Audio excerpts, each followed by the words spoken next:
लाभ हमें मिलने वाला है। तो मैं इनका यहाँ नहीं पर एक बार पुनः स्वागत करता हूँ, आभार देता हूँ कि बीजी समय में से इन्होंने निकाल करके लाए हैं और इन्होंने खुद आयुर्वेद आचार्य तैयार किए हैं, पढ़ाने का भी इनका रहा है। तो आप शिक्षक बंधु हैं सभी, तो एक आयुर्वेदिक शिक्षक से सम्मुख होकर के आपको बहुत लाभ मिलने वाला है, ऐसा मैं मान सकता हूँ। हाँ जी। ओम गुरुर्ब्रह्मा गुरुर्विष्णु गुरुर्देवो महेश्वराय गुरुर्साक्षात् परब्रह्म तस्मै श्री गुरुवे नमः। पूज्य गुरुदेव डॉक्टर उमेश जी हमारे मध्य हैं। तो आप सभी से विनम्र निवेदन है कि ये सेशन आपके व्यक्तिगत जीवन में इतना लाभदायी रहेगा जिसकी आप कल्पना नहीं कर सकते। आप सभी से विनम्र निवेदन है कि अपने फ़ोन साइलेंट रखें और आपके जो प्रश्न उत्तर रहेंगे वो इस सत्र के बाद जो है अंत में पूछ लीजिए, अपने क्वेश्चन नोट कर लीजिए। तो आप और सर के बीच में मैं बाधा न बनते हुए सर से निवेदन करूंगा कि अपने व्याख्यान के द्वारा हम सबका मार्गदर्शन करें।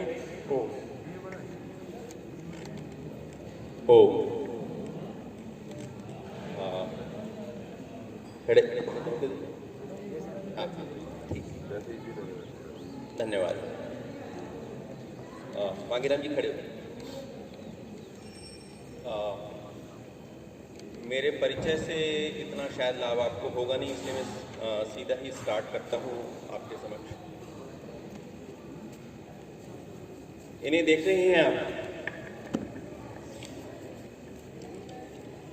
अरे हाँ या ना? ठीक है, कुछ तो बोल लो। हाँ, मतलब ऐसा होना चाहिए ना, इंटरेक्ट। मैं बोल रहा हूँ और आप सो रहे हो, ऐसा नहीं होना चाहिए। तो आप इन्हें देख रहे हैं और ये क्या है?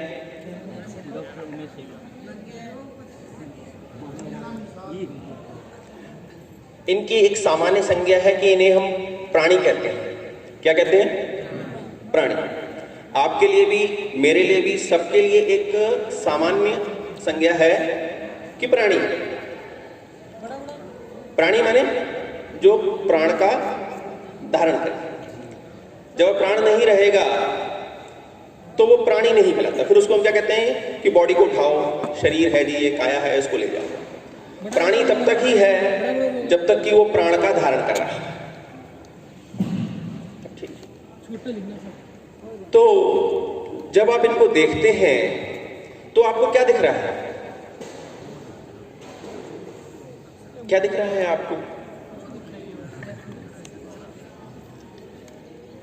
ये दिख रहा है कि भाई ये दाढ़ी है, ये बाल हैं, यानी कि आपको जो दिख रहा है वह है स्थूल शरीर।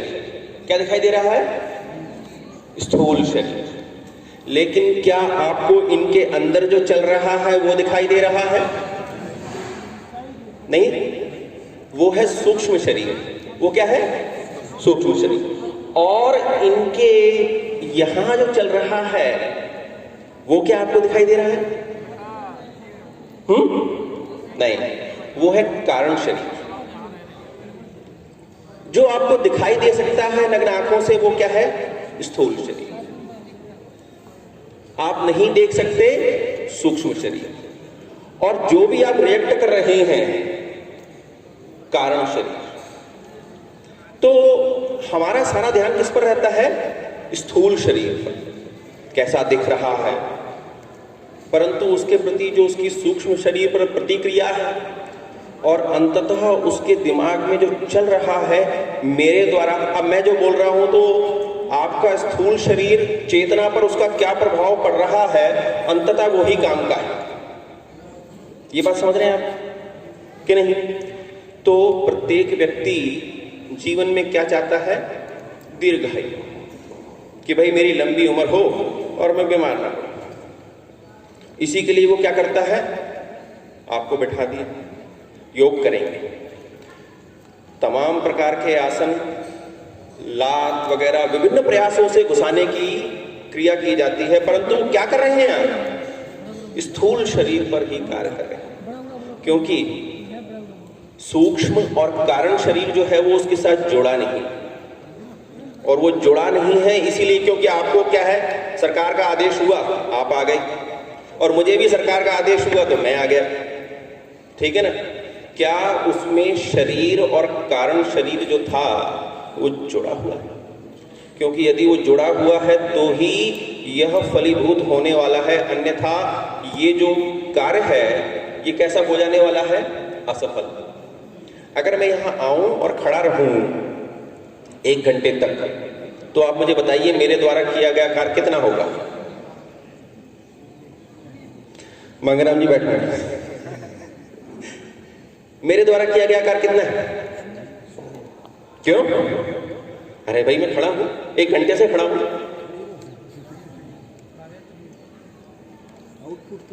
हाँ आउटपुट कुछ नहीं है। Work is equal to force into displacement. अगर मैं विस्थापित नहीं हुआ, आप यहां बैठे थे, जो आप जानते थे उससे थोड़ा आगे नहीं पहुंचे, तो किया गया कार्य शून्य। 4 दिन का शिविर था, जो जानते थे उतना ही जान रहे हैं तो शून्य। धरती पर जन्म से लेकर मृत्यु तक वही करते रहे जो करते थे, तो जन्म लेना शून्य। आप में और जानवर में फर्क यही है, परंतु जो 99.999 लोग जो है ना, वो जानवर की तरह ही जीवन व्यतीत करते हैं। भोजन मिलता रहे, कार्य चलता रहे, इसके अलावा और कोई लक्ष्य आपके जीवन में समझ में आ रहा है?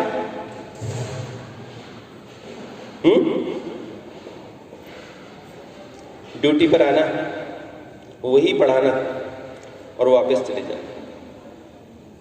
विस्थापन कहां है मुझे बताइए? तो जो आप पढ़ा रहे हैं, अगर वो ही पढ़ा रहे हैं तो भी कार्य क्या है? शून्य। तो शरीर 3 प्रकार का है, स्थूल शरीर, सूक्ष्म शरीर और कारण शरीर। और इसमें जो है 5 कोश हैं। कितने कोश हैं? 5 कोश। सबसे पहला जो कोश होता है अन्नमय कोश। पहला कोश कौन सा है? ये लिख लें। ये पहला कोश कौन सा है? अन्नमय कोश, जो कि किसको प्रभावित करता है? स्थूल शरीर को।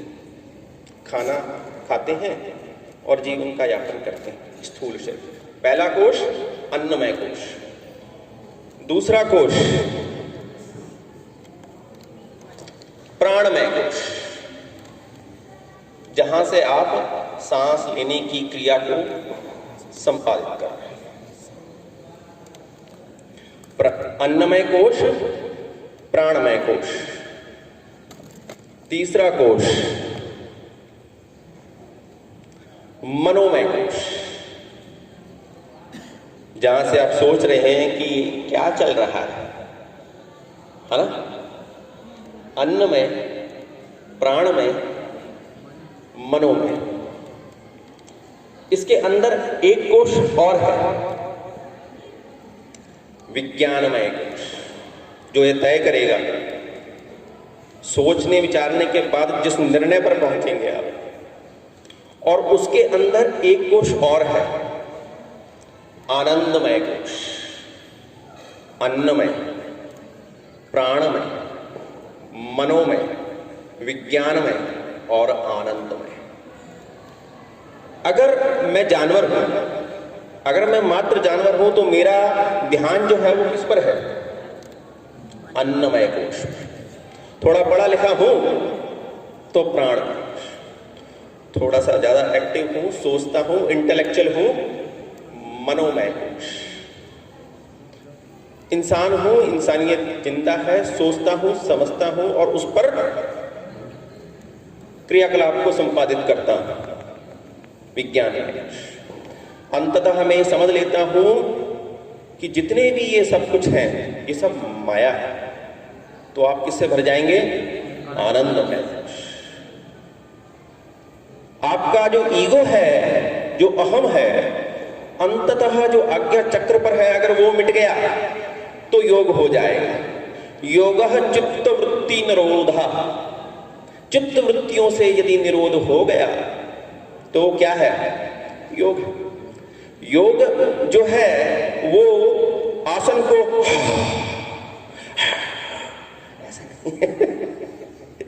योग। योग क्या है? योगः चित्त वृत्ति निरोधी।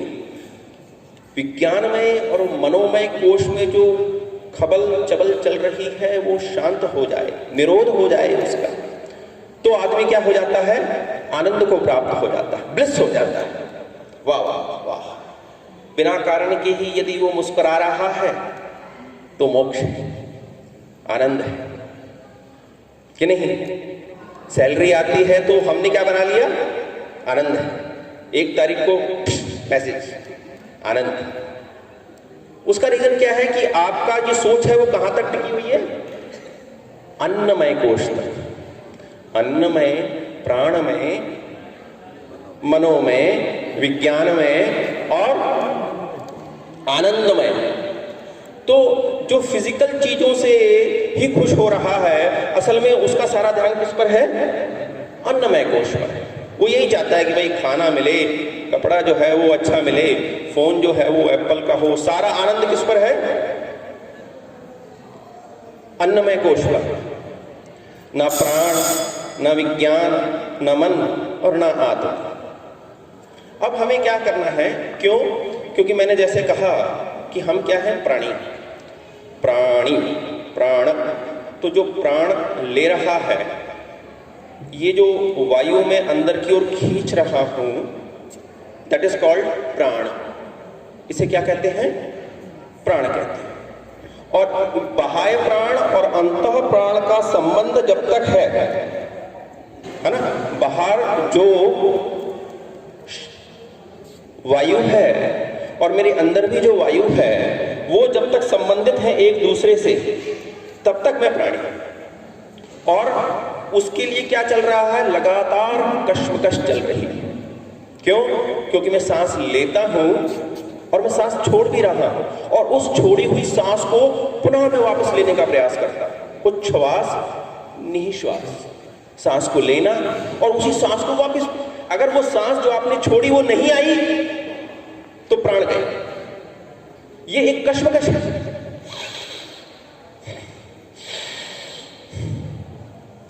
ठीक है ना?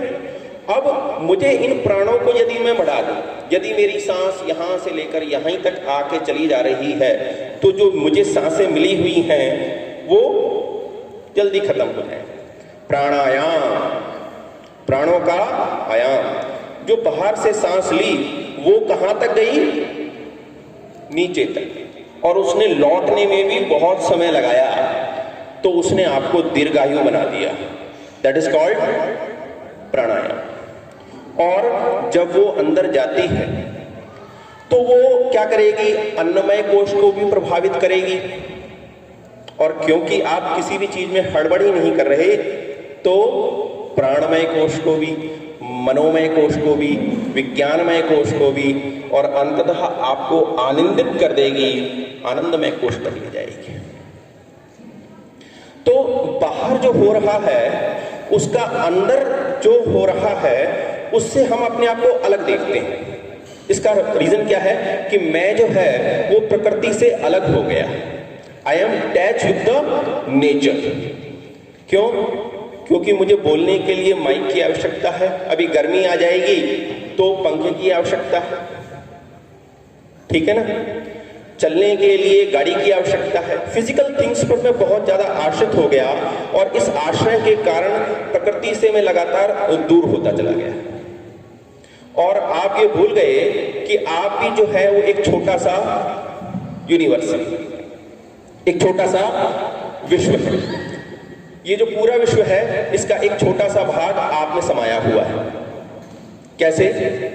विज्ञान में हम पढ़ते हैं कि तीन चीजों के अलावा हमारा जीवन जो है वो चल नहीं सकता।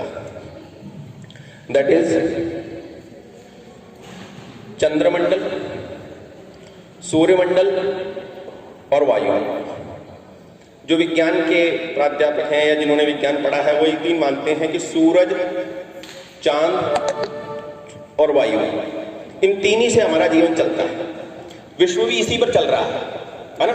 सुबह सूरज आ जाता है, रात्रि में चांद आ जाता है और हवा जो है वो 24 घंटे चल रही है। आप मुझसे मुझे ये बताइए कि अगर ये वायु चलना बंद हो जाए तो क्या आप जीवित रह सकते हैं?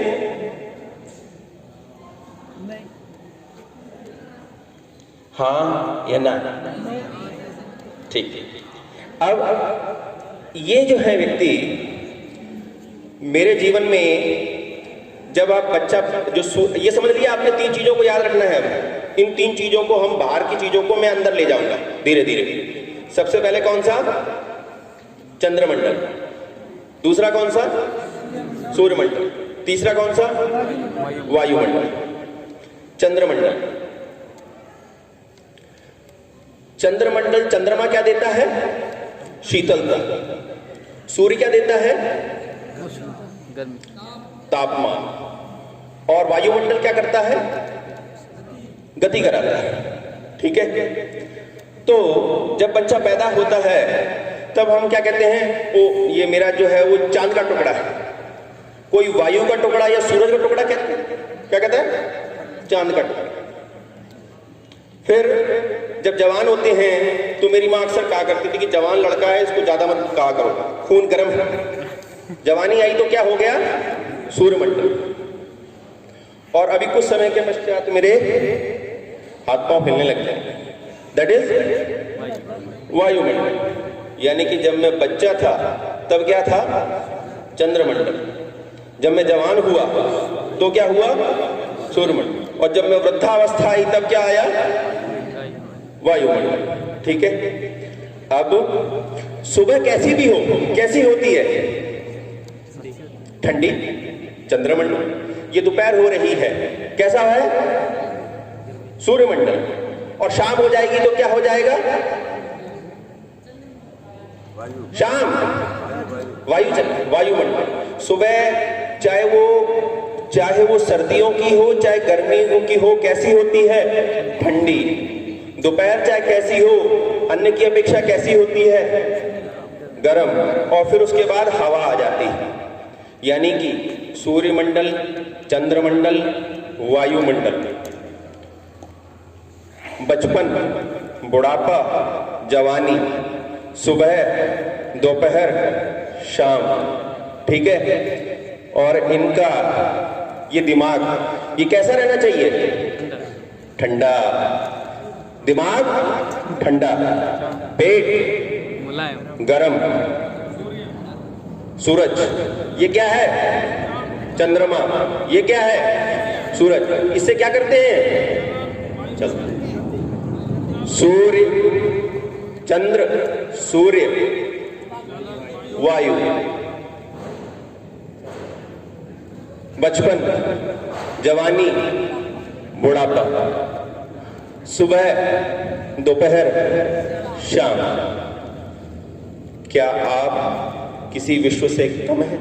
क्योंकि भोजन का पाचन के लिए किसकी आवश्यकता है? ताप की। इसलिए ये गर्म होना चाहिए। और गुस्सा ना आए इसलिए ये कैसा होना चाहिए? ठंडा। कहते हैं सिर ठंडा, पेट गरम, हाथ पांव नरम हो। ठीक है। तो ये क्या है? हाँ जी, नहीं समझ में आया? समझ में आ रहा है? हाँ जी। कहते थे पैर गरम, पेट नरम, सिर ठंडा। पैर गरम होने चाहिए? अच्छा, चलिए ठीक है, गरम और मैं कह रहा हूं नरम, तो जैसा आपको ठीक लगे वैसा कर लीजिएगा। ठीक है ना। पेट गरम क्योंकि ये भोजन का पाचन करेगा। अग्नि जो है वो रहनी चाहिए। हाथ पांव नरम और सिर ठंडा। दैट इज द चंद्रमंडल, सूर्यमंडल, वायुमंडल। तो अब मैं जब प्रकृति से जुड़ने की क्रिया करता हूं, यानी कि दैट इज जनवरी एंड फरवरी ठंडी जून, फिर क्या आ जाएगा मार्च और अप्रैल। कफ का प्रकोप होता है ना, छाती में कफ अड़ जाता है, बसंत आती, ठीक है ना, तो अब बसंत आ रही, ठीक है ना, छाती में कफ जमता है, बसंत। फिर उसके बाद मई जून पेट की गर्मी, गर्म, और फिर हवाएं और बारिश होने लगी, यहां से जल भी बहता है और चलते भी, यानी कि ऋतुएं भी आपके शरीर में पूरी, जनवरी, फरवरी, मार्च, अप्रैल, मई, जून, जुलाई चल रहा है। और यदि मैं अपने आप को इस तरह से नहीं बदलता हूं तो मैं बीमार पड़ जाता हूं। क्यों? क्योंकि बाहर यदि ठंडा है और मैं अंदर गर्म हो रहा हूं, यही वैषम्य, प्रकृति के साथ मेरा लड़ाव मुझे बीमार कर देता है। और इसके लिए मुझे क्या करना है कि जिस प्रकार से ऋतुएं चलती हैं उसी प्रकार से मुझे चलना है।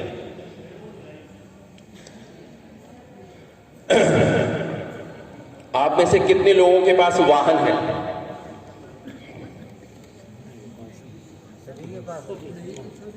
सबके पास वाहन है?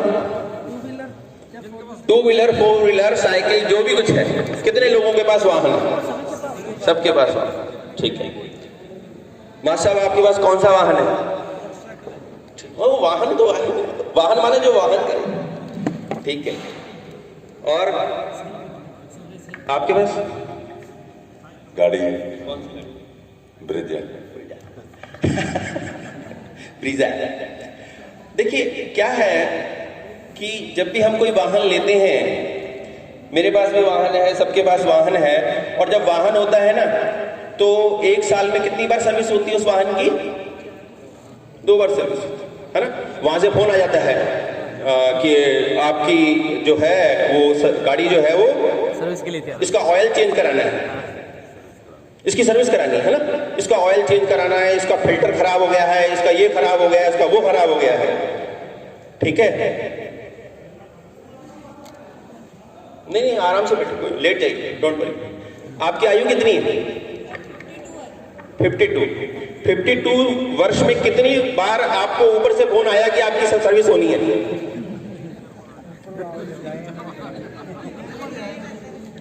किसी को आया फोन? और आपने भी विचार करा क्या कि यार मुझे अपनी सर्विस की, गाड़ी का ध्यान, फिल्टर चेंज, ऑयल चेंज, फलाना चेंज, ढीकना चेंज, लेकिन शरीर में मल जमा हो रहा। पैदा होने के बाद एक बार आपको इकट्ठी आंगली लगती है, उससे पहले कोई सर्विस नहीं। सर्विस क्या होती है? वेंटिलेटर पे सीधा, बोले अब तो ये बहुत बीमार हो गए, तो साल में 2 बार सर्विस करानी चाहिए, ठीक है ना। कैसे कि अब जो मार्च अप्रैल आ रहा है ना, इसमें कफ का ऊपर की शुद्धि, यहां कफ जमा हो जाएगा। क्यों? क्योंकि सर्दी और जनवरी और फरवरी में गजक खाई, तिल खाया, हलवा खाया, गाजर का, विभिन्न प्रकार का, तो वो कफ का था, भारी पदार्थ था, वो मेरे जम गया। अब इसको साफ कर देना है, कार्बोरेटर का खर्चा साफ, तो ऊपर से उल्टी करा दी, दैट इज वमन। चाहे बीमार हो चाहे स्वस्थ हो, प्रत्येक व्यक्ति को ऊपर की सफाई, दैट इज कॉल्ड वमन। इसे क्या कहते हैं? उल्टी कराना या वमन। आपने ऊपर साफ करा लिया तो उससे क्या होगा? आपको कभी भी श्वास की प्रॉब्लम, किसी भी प्रकार की प्राणवाह स्रोतस की व्याधि, सर्दी, जुकाम, बुखार, छाती का अड़ना, क्यों? क्योंकि आप समय समय पर बिना दवाई लगाए वापस कराते हैं, ठीक है। That is March and April. सितंबर और अक्टूबर यहां पर पित्त का प्रकोप होता है, तो नीचे की सफाई, ऊपर की सफाई और नीचे की सफाई, साल में 2 बार सफाई का टाइम, ठीक है। और 2 बूंदे जो है वो मैं देखता हूं, चंद्रपाल जी जो है वो एक और बात कहते हैं, 2 बूंदे घी की जो है वो नाक में डालना। और मैं साथ में जोड़ रहा हूं कि अच्छी किताब पढ़ना, ताकि दिमाग की सफाई, ऊपर की सफाई, नीचे की सफाई, मार्च और अप्रैल में ऊपर की, सितंबर और अक्टूबर में नीचे की। तो जो भी प्रकार की व्याधियां हो रही हैं, मैं क्योंकि अपने आप को साफ करता रहता हूं, समय समय पर मैं कार्बोरेटर का कचरा साफ करता रहता हूँ, फिल्टर चेंज कराता रहता हूँ, क्योंकि गाड़ी से अधिक अपेक्षा कि मैं गाड़ी चला सकूं, मैं अपने आप को भी क्या मानता हूँ, प्राणी। जो प्राणों का वहन करता है दैट इज प्राणी, और उसके वहन के लिए तो अत्यंत आवश्यक है कि मैं जो है अगर जाता हूं कि मैं ठीक रहूं तो मैं क्या करूंगा, सर्विस कराऊंगा, समय पर सर्विस। समय से सर्विस नहीं हुई तो फिर वो कहते हैं ना कि open your heart, otherwise your doctor opens it for you. अपना दिल खोल लीजिए, नहीं तो आपका डॉक्टर आपके लिए खोलेगा। कहते ना जी मेरे तो ब्लॉकेज हो गई थी, जम गया था कार्बोरेटर में, खर्चा तो निकलवा के आया हूं, स्टंट डलवाए 5 लाख की। ऐसा होता है? कितनों के स्टंट मेरे जी नहीं मालूम, कितनों के डले होंगे या डलने वाले होंगे, आई डोंट। पर अगर वो जैसे लेटे हुए कुछ लोगों का भी मुझे मालूम पड़ रहा है कि वो स्टंट की तरफ जा ही रहे हैं, स्टंट डल नहीं है। कार्बोरेटर में कचरा चल ही रहा है ना, और कारण शरीर कह रहा है फालतू है। मेडिसिटी में भर्ती होंगे, मजा आएगा, 5 लाख जाएगा और फिर चला भी नहीं जाएगा। 10 मिनट का अपने शरीर को प्रतिदिन देना, प्रकृति के साथ जुड़ना आपको दीर्घायु बनाता है।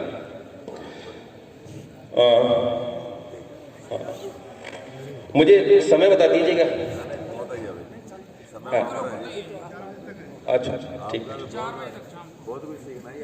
हाँ धन्यवाद। तो मेरा जो आपसे निवेदन था वो निवेदन ये था कि योग से तात्पर्य क्या है, कि योग से तात्पर्य जो है वो हमें केवल हठ योग नहीं लेना, हठ योग, हठ योग जो है वो केवल शारीरिक संचालन की क्रिया को दिखाता है। हठ योग प्लस राजयोग, या मैं ये कहूं कि अष्टांग योग का पालन करना। अष्टांग योग यानी यम, नियम, आसन, प्राणायाम, प्रत्याहार, धारणा, ध्यान और समाधि, ये अष्टांग योग। इनमें से जो पहले 5 मैंने बोले इनको कहते हैं बहिरंग। क्या कहते हैं? बहिरंग। कौन कौन से? यम, नियम, आसन, प्राणायाम और प्रत्याहार, ये 5 कैसे हैं? बहिरंग। और धारणा, ध्यान और समाधि ये कैसे हैं? अतरंग। बहिरंग और अतरंग इज इक्वल टू योग, अष्टांग योग। 5 प्रकार के नियम। 5 प्रकार के नियम कौन कौन से? अहिंसा, सत्य, आस्तेय, ब्रह्मचर्य और अपरिग्रह। 5 प्रकार के नियम, शौच, संतोष, तप, स्वाध्याय, ईश्वर प्रणिधान। नियम, यम, नियम, आसन। कैसे भी स्थिति में बैठिए, कई बार ऐसा कहा जाता है स्थिर सुखम आसन। जैसे ये बैठी हुई, ये स्थिर सुख है ना। जैसे ही आपको स्थिरता लगे, पीठ को ऊपर उठाकर फलाना कर कर, इस तरीके से योग नहीं होता। योग का मैं आपको एक उदाहरण कि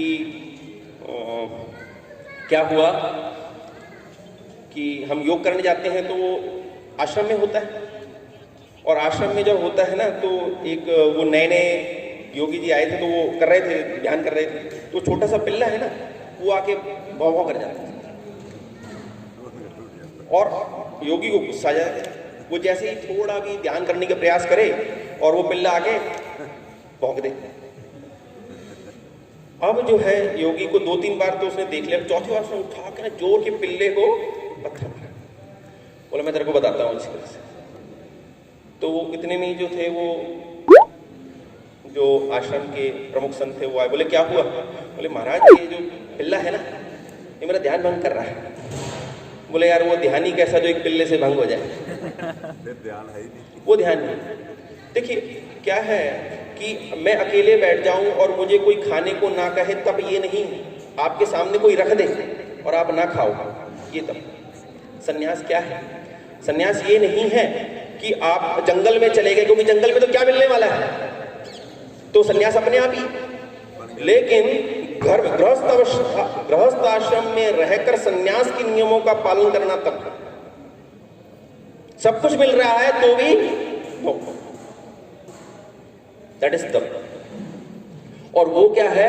इंद्रिय निग्रह। जब मैं अपनी इंद्रियों को संभाल कर रखता हूं तो मैं स्वस्थ रहता हूं।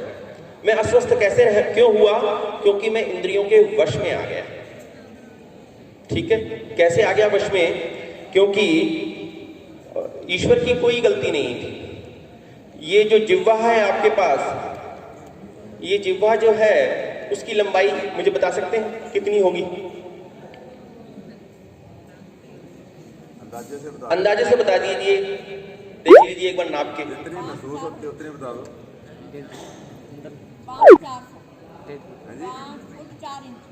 5 फुट 4 इंच जिह्वा। हाइट देखिए। मुझे लगा आप बता रहे कि मेरी जिह्वा इतनी लंबी है। कुछ भी बोल सकते। हाँ, फिर तो वो अनंत जिह्वा 4-5 इंच। ठीक है, और इसमें जो आंत है वो कितने? छोटी आंत तो लगभग 22-23 फीट की होगी। हाँ जी, हाँ जी। और बड़ी आंत 1.5 मीटर। कुल कितनी हो गई? 9 मीटर। यहां से कितनी दूर तक जाएगी? ज्यादा होगी। मतलब आप मुझे अंदाजा बताओ तो कहां तक जाना है? अगर मैं हाथ को सीधा कर दूं तो लास्ट तक। और जिह्वा कितनी है? इतनी। उस जिह्वा के वशीभूत होकर मैं खा लेता हूं और 9 मीटर लंबी आंत को परेशान करता हूं, तो इसे क्या कहेंगे? जिह्वा के वश में थे। बोले कि अब किसी ने कहा डॉक्टर साहब आप यहां पर आए थे, चाय पी लो, पी ली। किसी ने कुछ खाने को दिया, खा लिया। शादी में गए, वैसे तो पता क्या होता है, खाते हैं जो हमने नहीं खाए होते ना। पहले कोल्ड ड्रिंक पीते हैं, फिर वो ले लेके घूम रहे होते हैं, फिर वो साथ में लेके आता है। पहले काला पीते हैं, फिर पीला पीते हैं, फिर गरम गरम लेके आता है, वो भी पी लेते हैं, अंत में पान भी खाते हैं। वैसे पान नहीं खाते। कोई कहे कि अरे यार पान क्यों खाना, बिना पैसे खर्च किए। अब वहां तो ऐसा लगता है कि भाई सब कुछ खाना है। जिह्वा के वशीभूत होकर, 2.5 इंच की जिह्वा के वशीभूत होकर 9 मीटर की आंत को आप कितने उसके साथ क्या बलात् करते हो, ये आपको सोचना चाहिए। इतने से ही स्वस्थ हो जाएंगे। इतना अगर दिमाग काम करता है, अगर आप अन्नमय कोश के वशीभूत ना होकर मनोमय या विज्ञानमय के वशीभूत हैं, थोड़े से इंटेलेक्चुअल हैं, दिमाग काम करता है, तो आप सोचेंगे नहीं मैं ऐसा नहीं करूंगा। बात सही है या गलत? ठीक। अब उसके बाद मुझे ये बताइए कि आप दंत मंजन कौन सा करते हैं? दांतों की सुरक्षा करते हैं? दांतों की सुरक्षा नहीं करते? नीम, ये नीम की करते हैं। और आप सर? नीम, सारे नीम करते हैं? कीकर, तो क्या मैं गलत पूछ? हाँ जी, दंत कांति, दंत कांति। और हाँ हाँ कोई बात नहीं, दंत कांति, नीम, कीकर और पेप्सोडेंट, पेप्सोडेंट और हाइडेंट केयर। देखिए जिस प्रकार से ऋतुएं हैं, मेरा दातून भी बदल जाएगा। ठीक है ना? नीम का सेवन केवल मार्च और अप्रैल में। नीम की दातून का सेवन कब? केवल मार्च और अप्रैल। नीम जो है वो जनवरी फरवरी में फायदा नहीं करेगी।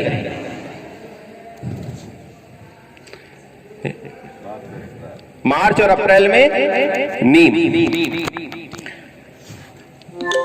जनवरी और फरवरी में खदर। खदिर, खैर, खैर, कत्था, खैर का कत्था नहीं आता, खैर की खदिर,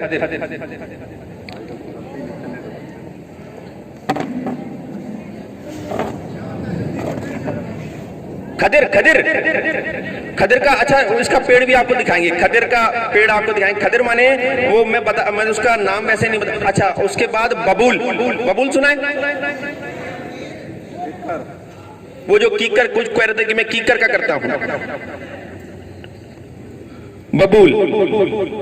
वैसे तो कहा जाता है कि जो बोया पेड़ बबूल का तो आम कहां से हुए।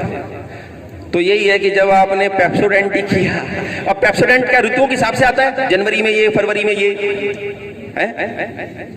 ऐसा आ रहा है। एक इनको भी दे दीजिए ताकि ये इनकी मुझे समझ में नहीं आ रही, क्या कहना चाह रहे हैं? अच्छा अच्छा, ये नहीं वो ठीक है, वो केवल अटेंडेंस लगवाना चाह रहे हैं। बोले अटेंडेंस लग जाए बाकी सब बाढ़ में जाए।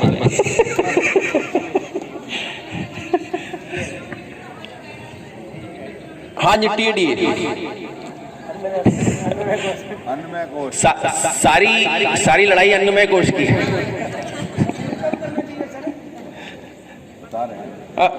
ठीक है ना। उसके बाद हाँ, क्या था?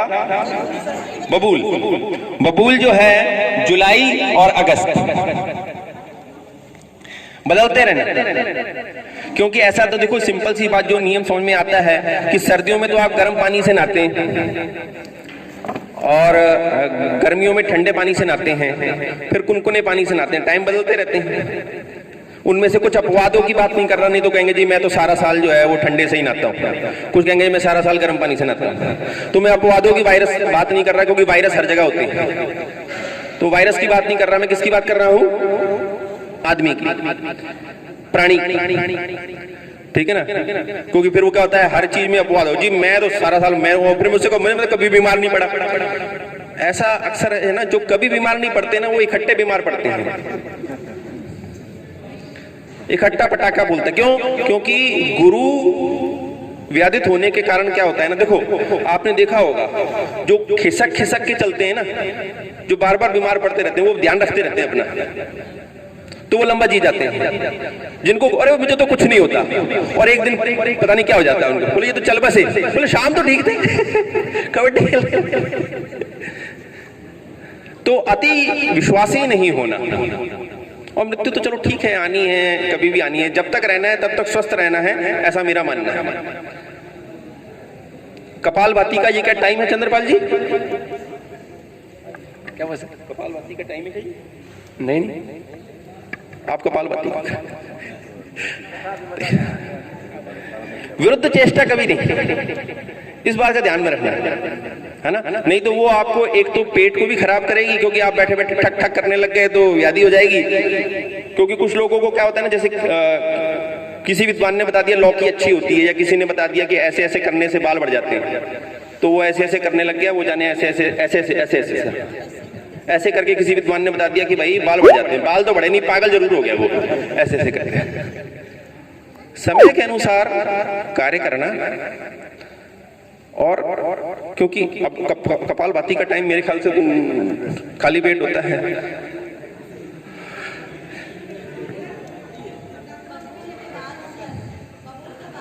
बबूल, हाँ बबूल के बाद, हाँ ठीक है, लिखिए। उसके बाद सितंबर अक्टूबर करंज या कनेर होता है, कनेर,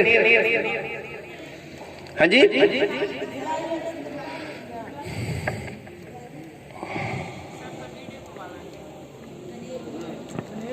आपको वीडियो मिल जाएगा ये। कौन से महीने हो गया? अब नवंबर दिसंबर। जायफल का कर सकते हो, मालती का कर सकते हो, जाति फल का कर सकते हो, लवंग का कर सकते हो। सर्दियां आती है ना, तो सर्दी बुखार ना हो तो लौंग का पेस्ट कहते हैं ना, हमारे इसमें लौंग है, तो आपने केवल लौंग रगड़ लिया।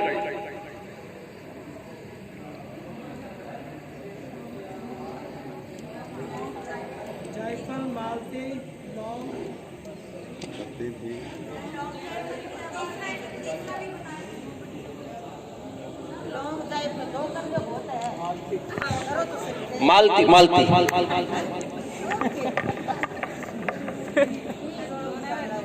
कहीं सारा सुन के मैं कैप्टन पर आ जाए।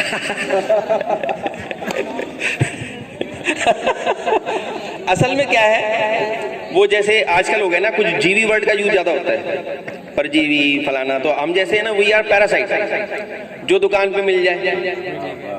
बोले जी पेप्सोडेंट, बोले कॉलगेट है, बोले ये दे दो, क्या फर्क पड़ता है, दांती किसने, वो वैसे भी किसी रहे। तो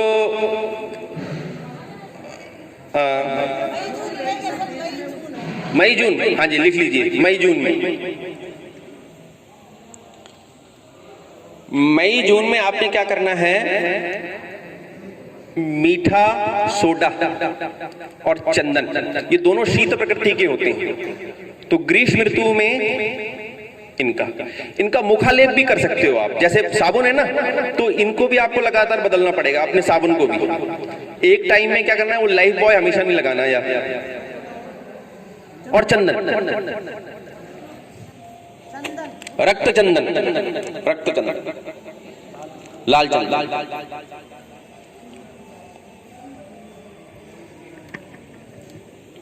तो सर्वप्रथम ये ध्यान में रखना है कि ब्रह्म मुहूर्त में जागना। ब्रह्म मुहूर्त से तात्पर्य क्या है कि सूर्योदय से पहले, और उसके बाद आपने ये विचार करना है कि भोजन जो है वो पच गया या नहीं पच गया, यानी कि आप शौच कर्म के लिए तैयार हैं कि नहीं है। अगर नहीं है, इसका मतलब ये है कि आपका ब्रह्म मुहूर्त नहीं है वो। इस बात को हमेशा ध्यान में रखें। मुहूर्त हुआ ही नहीं। मुहूर्त किसे कहते हैं, बोले मुहूर्त हो गया। मुहूर्त माने सबसे पहले सफाई। तो सबसे पहले जब आप मुहूर्त से त्याग करके आए, शौच से निवृत्त हो गए। अब कई बार क्या आ गया कि भाई सुबह उठ के जो है ना वो पानी पीना है। No no no no no, है ना। कुछ लोग है ना वो कहते हैं जी मैं सुबह उठ के 1.5 लोटा पानी पीता हूँ, 1 गिलास पानी पीता हूँ, 1 मटका पानी पीता हूँ, और जाने क्या क्या करता हूँ।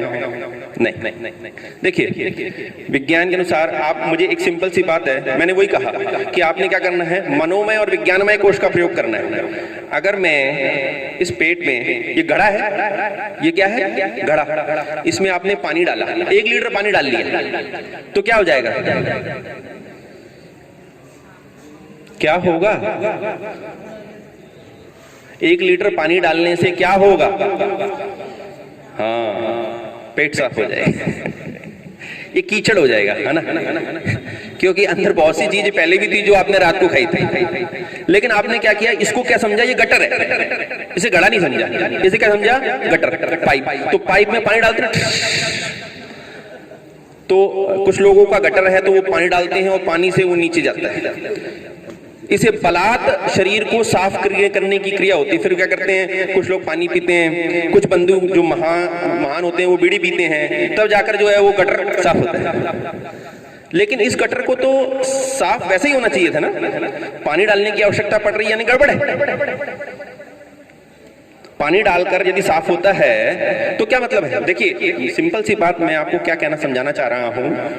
जिस प्रकार से मुहूर्त तब होगा जब आपको पेट साफ करने की क्रिया स्वयं ही हुई। यदि पानी पीकर आपको शौच आ रहा है या मुहूर्त बन रहा है उसका, तो वो गलत, यानी कि शरीर ने अपना कार्य नहीं किया, आपने जरूर धकेला उसको। वायु निकलती है ना, तो उसका निकलना अत्यंत आवश्यक है। और अगर इस प्रकार की क्रियाएं संपादित नहीं हो रही तो अब आपने क्या करना है कि इस पर नहीं ध्यान देना। किस पर ध्यान देना है, इस पर। देखिए सिंपल सी बात है कि बनेगा सही तो निकलेगा सही। अगर सृजन सही होगा तो विसर्जन सही होगा। अगर बना सही तो निकलने में कोई दिक्कत नहीं आई। लेकिन क्या था, रॉ मटेरियल जो था वही खराब था। बना नहीं सही, तो निकलने की क्यों आप करते हो? रात को आपने खाया खूब अटर मटर फटर और फिर कहते हो सुबह जो है वो सही बन के निकल जाए। फैक्ट्री में माल खराब पहुंचा, बाहर नहीं निकलेगा सही तरीके से। अगर फैक्ट्री में आपने सही समय पर सही खाया, निकलने में कोई दिक्कत नहीं। सृजन ठीक है तो प्रकृति अपने आप काम सही करेगी, विसर्जन ठीक करेगी। सृजन ठीक तो विसर्जन ठीक। लेकिन आप क्या करते हो? आपने सृजन गलत किया और विसर्जन के साथ गलत कर रहे हो, खेचम खांची। बोले मैं ना 2 सुट्टे लगाता हूं फिर तो एकदम खुल कर आता है। ऐसा साफ होता है जिसकी कोई कल्पना नहीं। तो ऐसे लोग जो है वो अन्नमय कोश से जुड़े हुए हैं। खाना खाने का नियम ठीक नहीं, क्योंकि देखिए प्रत्येक व्यक्ति का नियम है, ठीक है ना। जैसे मैंने आपको कहा सुबह दोपहर शाम, तो खाना खाने का भी एक नियम। और दूसरा कि विसर्जन का भी नियम, स्नान का भी नियम, दातून का भी नियम, शयन का भी नियम।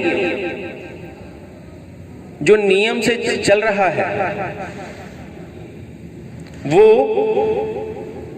बीमार नहीं पड़ेगा।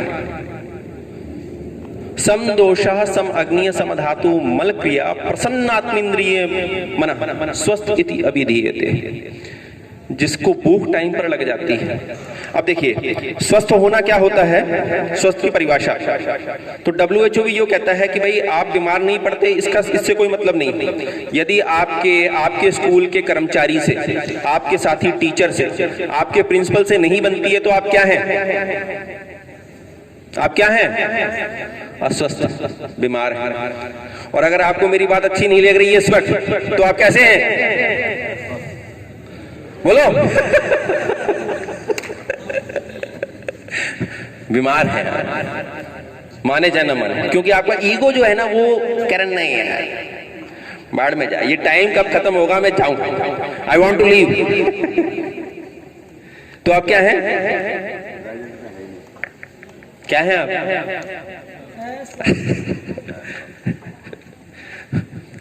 बीमार है।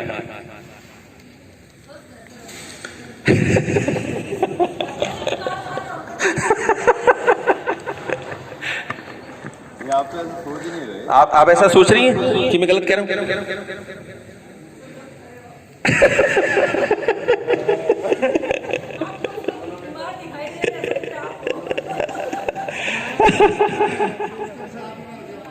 हाँ जी,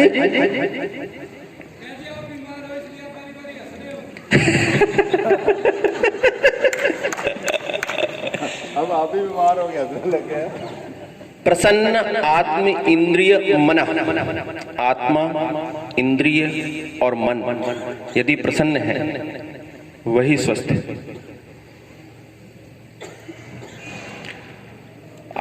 कारण क्या होता है कि जिनका आत्मविश्वास कम होता है वो ही बहुधा दूसरों के अपमान के विषय में सोचेगा और हंस नहीं पाएगा। ये किसकी कमी है? अल्प विश्वास। आप मेरे सामने यहाँ पर आके खड़े हो जाए, अगर आपकी टांगे ऐसे ऐसे ना हिलने लग जाए तो कहना आप आ जाओ, आ जाओ, आप कोई भी आ जाओ, आप 10 मिनट बोलना, आप 10 मिनट बोलना, आप मैं आपको बता दूंगा कि ऐसे हिलेंगे और दिल उससे तेज जलेगा। और सबको मनाना, सबको आश्वस्त करना कि भाई मैं जो कह रहा हूं वो ठीक है, बहुत मुश्किल है। क्योंकि दर्शक जो है वो किस लिए बैठा है? अधिकांश लोग जो हैं वो क्या देखते हैं? बोले हम तो ताली बजाएंगे, बाद में बहुत बकवास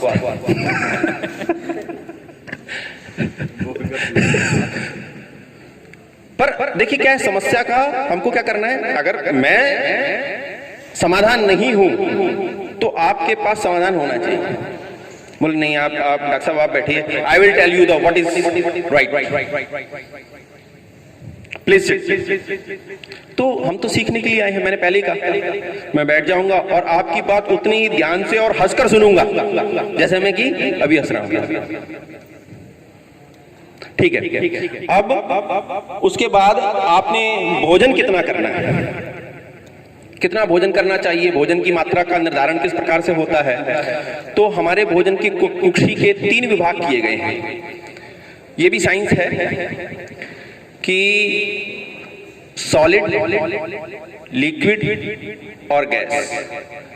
सॉलिड माने जो आपने अन्न ग्रहण किया, लिक्विड माने जो आपने पानी ग्रहण किया, और गैस माने उसको छोड़ देना, क्योंकि आपने उसके लिए हवा छोड़ दी तो गैस पास होकर भोजन परिणमन की क्रिया सही तरीके से ठीक होगी।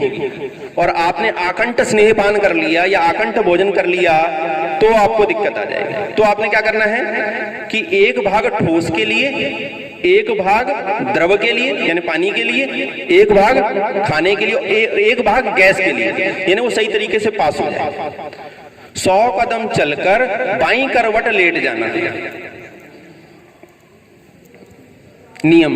कारण क्या है कि बाईं साइड जो होता है वह स्टमक है। तो भोजन के नियम, ठोस के लिए एक भाग, 1/4 भाग, द्रव के लिए 1/4 भाग, और शेष भाग किसके लिए? गैस के लिए। वायु अगर सही तरीके से निकलती रही, क्यों? क्योंकि ये संबंध बड़ा अनुपम है। प्राण जो सांस ले रहे हैं और जो सांस पीछे से छोड़ रहे हैं, इसको कहते हैं प्राण, इसको कहते हैं अपान। तो प्राण और अपान यदि सही तरीके से चल रहे हैं तो आप ठीक हैं। अगर आपकी गैस सही तरीके से पास नहीं होती तो ऊपर की ओर जाकर आपके सिर में दर्द, उल्टी, इस तरह की चीजें करेगी। क्यों? क्योंकि पेट साफ नहीं हुआ। जिस प्राण को नीचे जाकर अपान के रूप में बाहर निकल जाना चाहिए था, उसकी गति कैसी हो गई? ऊपर। अपान की वायु ऊपर हुई तो यहां पर जो पेट में यहां नीचे रहती है दैट इज अपान, और जो पेट में रहती है दैट इज समान, जो हृदय में रहती है दैट इज व्यान, और जो मस्तिष्क में रहती है दैट इज प्राण। 5 प्रकार की वायु आपके शरीर में गमन करती है। एक अंदर जाएगी दैट इज प्राण, एक बाहर निकलेगी दैट इज अपान, और बीच में 3 वायु जो है वो जोलम जोला करेंगी। उदान, जो कि कहां पर है? हाँ जी, कौन सी? उदानस्य पुनः स्थानम नाभ्य और कंठ एव च वाक प्रवृत्ति प्रयत्न ऊर्जा बलवर्ण स्मृति क्रिया। प्राण आपने सांस ली, टकराकर नाभि से टकराकर जो वापस हुई दैट इज उदान। प्राण उदान, और फिर इन दोनों के प्रेशर के कारण एक वायु यहां गई, व्यान। कहां थी? हृदय में।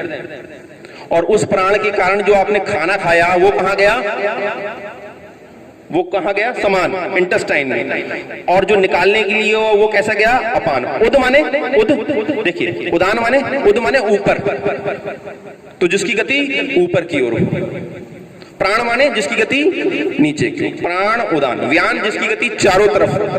प्राण उदान व्यान, that is called the circulatory system of our body. समान क्या कर देगी? जो भोजन खाया उसको शरीर के लायक बना देती है। सम अन। अपान माने अप माने नीचे की ओर, जिसकी गति नीचे की ओर। विसर्जन के लिए जो उत्तरदायी है दैट इज अपान।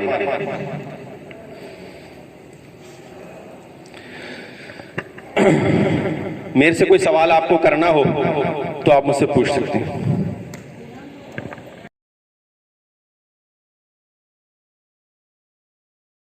उनको कहते हैं सदा पथ्यतम।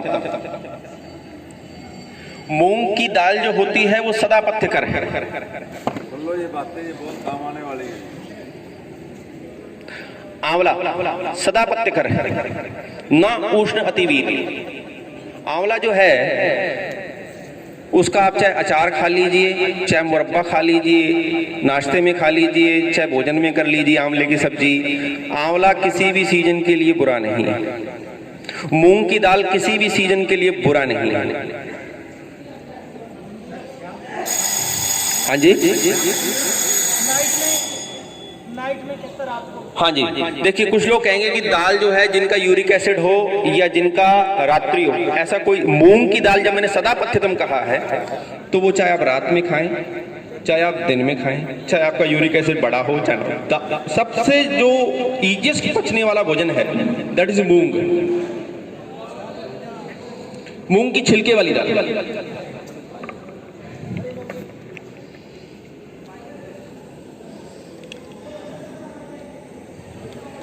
अब जो क्या खाना है, इससे ज्यादा जरूरी क्या है कि हफ्ते में एक दिन लंघन या उपवास अवश्य रखना। उसका रीजन क्या होता है कि मान लीजिए कि मेरी जो धर्मपत्नी है या माता है वो एक दिन कहीं चले गए और भोजन मुझे नहीं मिला, तो मैं क्या करता हूँ कि सबसे पहले फ्रिज खोलता हूँ कि क्या पड़ा है, या बिस्कुट नमकीन देखता हूँ।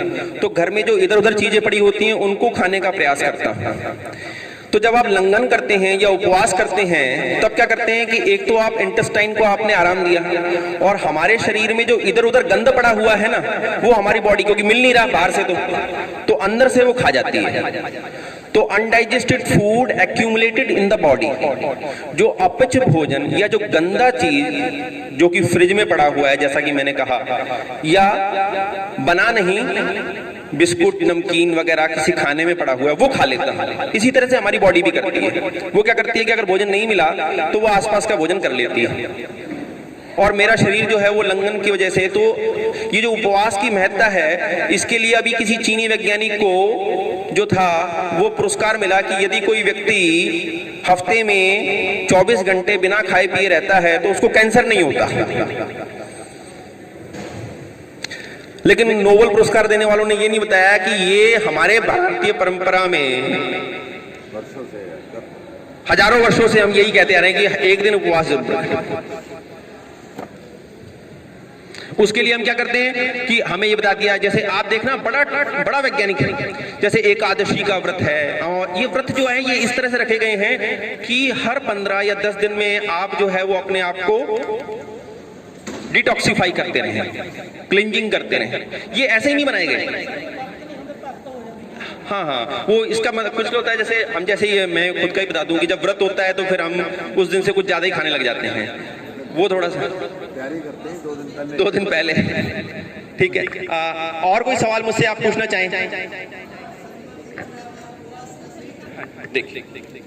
देखिए, एक बात हमेशा ध्यान में रखनी है, 12 घंटे में साइकिल चेंज होती है। ठीक है ना, यानी कि सुबह जो भोजन किया है मैंने 6 बजे, मैंने जैसे भोजन किया सुबह, तो शाम के 6 बजे जो है उसका परिणमन यानी कि प्रथम धातु बन जाएगी, जिससे कि शरीर का निर्माण होगा। बीच में जो भी आप खा रहे हो वो आपके शरीर की अग्नि को और उसको खराब कर रहा है। तो कम से कम 12 घंटे तक कुछ भी नहीं लेना आपने। उससे क्या होगा कि शरीर की अग्नि जो है वो इग्नाइट हो जाती है। आपने नहीं दिया तो प्रफुल्लित हो जाएगी और बहुत तेजी से आपको भोजन की ओर वो कहेगी नहीं मुझे कुछ दीजिए। जब शरीर ऐसा लग जाएगी भाई मुझे बिल्कुल ही कुछ चाहिए, इसका मतलब ये है कि आपने अपनी अग्नि प्रदीप्त कर ली। That is the law of fasting. और इसके साथ क्या करना है आपने, लॉ ऑफ फास्टिंग का मतलब ये नहीं है कि अन्न से ही, सभी प्रकार के ऐसी चीजें जो कि मनोवह स्रोतस को यानी कि दिमाग को भी खराब करती हो, ऐसा आप सुंदरकांड का पाठ कर लीजिए, जीसस का पाठ कर लीजिए, सुखमणी साहिब का पाठ कर लीजिए, जिससे कि अंततः जो आपका आनंदमय और विज्ञानमय कोश है उस लंघन के फलस्वरूप जागृत हो जाए और विल पावर बढ़ जाती है। कार्य करने की आवश्यकताएं, शरीर की जो जिसे हम कहते हैं इच्छा शक्ति है वो बढ़ जाती है। ठीक है जी। एक सर, जैसे आपने बोला, आप रखिए माइक, जैसे आपने बोला सुबह उठकर पानी नहीं पीना चाहिए, मैं उस पर एक सवाल पूछना चाहता हूँ सबसे। जैसे रात को ब्रश किया और रात को आदमी सो गया, उसके बाद में जो बासी लार है वो अध्यात्म में भी बोला गया है कि आप सुबह उठकर वो लार जो है औषधि होती है। जब हम तांबे के लोटे में पानी रखते हैं रात को और उसको पीते हैं बासी मुंह, तो वो लार हमारे अंदर जाती है और वो हमारे शरीर को कई रोगों से बचाती है और वो एक औषधि का काम करती है। तो ये सर एक क्वेश्चन है मेरा आपसे कि आपने बोला कि पानी नहीं पीना चाहिए, कि गटर के मतलब उसमें गटर है, ये गटर समझ लिया आपने और उसको ढकेलने का काम कर रहे हैं। तो वो मेरे को एक क्वेश्चन है, वो मेरे मन में अभी जहन में है कि वो गटर कैसे हुआ कि औषधि में भी ये बताया गया है। संदर्भ दे दीजिए, लार जो है वो कहाँ बताई गई है शुद्ध?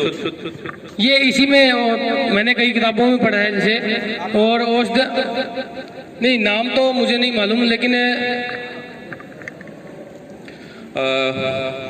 मैं फिर आपसे एक बात कहता हूँ, आप मुख की बात छोड़िए। वैसे तो मुख प्रक्षालन को कहा गया है, जिह्वा निर्लेखन को कहा गया है। सुबह उठ के किसी एक ग्रंथ शास्त्र में 6 साल का आयुर्वेद शास्त्र और 3 साल का जामनगर से एमडी करने के पश्चात मुझे कहीं नहीं दिखाई दिया कि लार जो है वो शुद्ध होती है। चलो आप अपना दिमाग यूज कर लीजिए, मुझे बता दीजिए 12 घंटे एक जगह पर कोई चीज रख दीजिए, वो पवित्र कैसे हो जाएगी? नहीं तो फिर आपको कैसे कहा गया कि भाई आपको मंजन करना है, जिह्वा निर्लेखन करना है, कंठ शोधन करना है?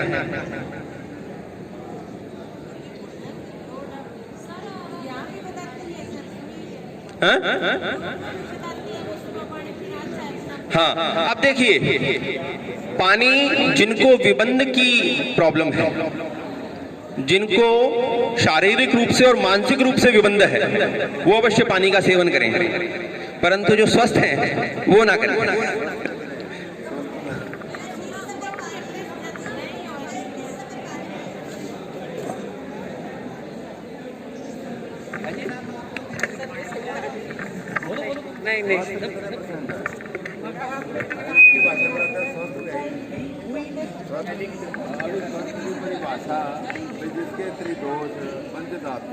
कहा था कि सृजन सही तो विसर्जन सही, प्रकृति के नियम के अनुसार चलना। सूर्योदय के ढकने के पश्चात जो भी हम भोजन करते हैं वो हमारे शरीर को नहीं लगता, क्योंकि हमारा जो हृदय है वो कमल के फूल के समान है। जिस प्रकार से कमल का फूल जो है वो कैसे बंद हो जाता है और किसी भी प्रकार का रस ग्रहण नहीं करता, उसी प्रकार से सूर्योदय के पश्चात किया गया भोजन किसी भी प्रकार से शरीर को लाभ नहीं पहुंचाता। तो यदि आप भोजन सही तरीके से कहेंगे तो ऐसा कोई सवाल नहीं उठता कि विसर्जन सही तरीके से ना हो।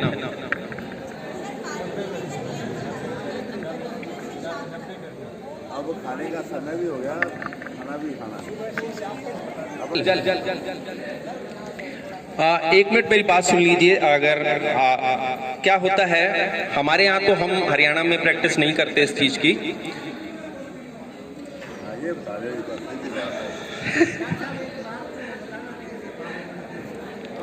डॉक्टर साहब ने एक बात कही, जो पूर्ण रूप से स्वस्थ है उसको पानी की आवश्यकता नहीं है। अब ये देख लें, क्या हम पूर्ण रूप से स्वस्थ हैं? और स्वस्थ की परिभाषा आपको इस मंच के माध्यम से कई बार बता दी गई है, उसका अवलोकन कर लेना। अगर आप उसका अवलोकन करोगे तो समझते हैं सवेरे पानी आपके लिए उषापान का कार्य करेगा।